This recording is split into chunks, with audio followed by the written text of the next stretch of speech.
Posso fazer uma parte rápida? Sim. Você disse que a gente copia instituições políticas americanas, mas o voto nos Estados Unidos fundamentalmente está baseado no colégio eleitoral, que vai ser, Sim, esse é muitas vezes, vai gerar uma discrepância entre a certo. quantidade de votos que um partido tem e efetivamente a capacidade de escolher o presidente, como a gente viu.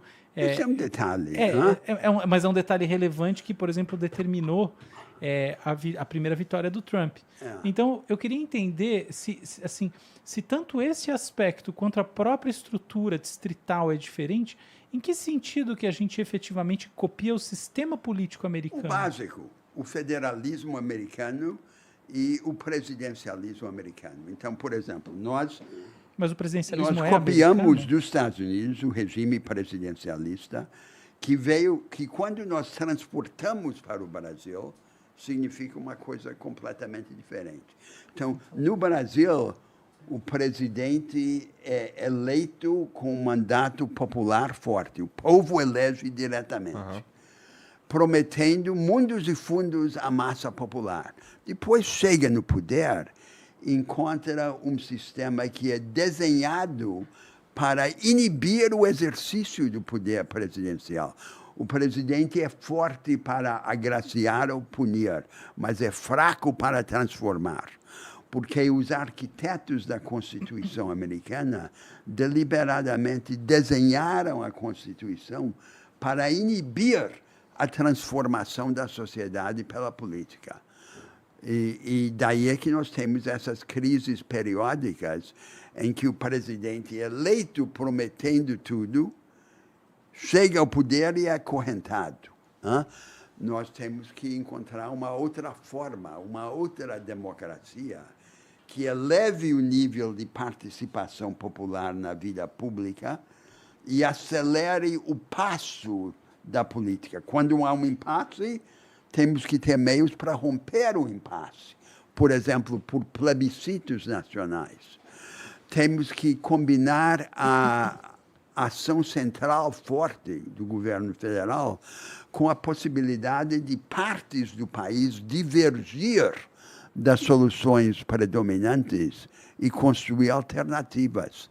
No Brasil, qualquer grande proposta nacional só se efetiva se for traduzida na realidade das grandes regiões do país.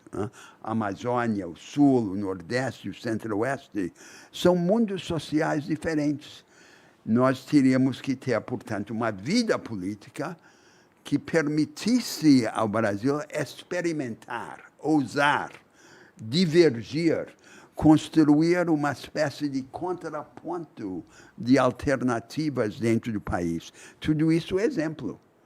E para isso nós teríamos que inventar as nossas próprias instituições. E isso sugere eu já paro.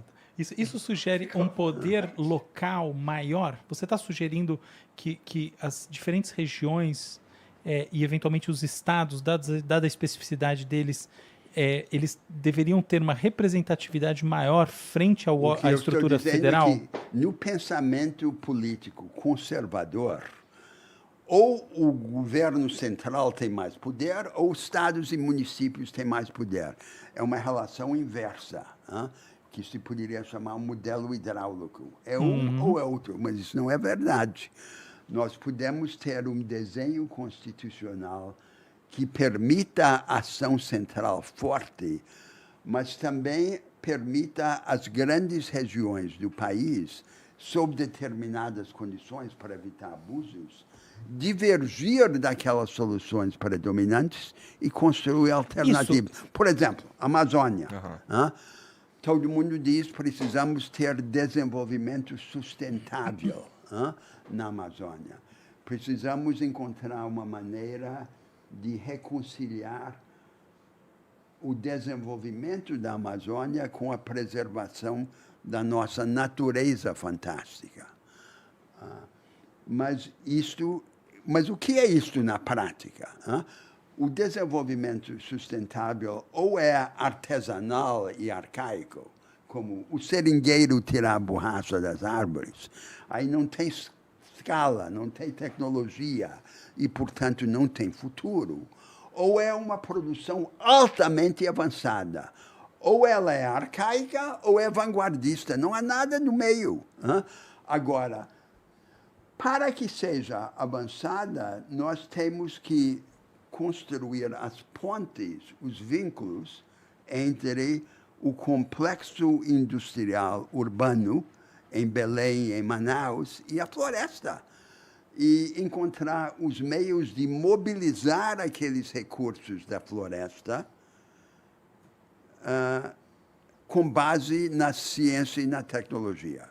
O último comentário sobre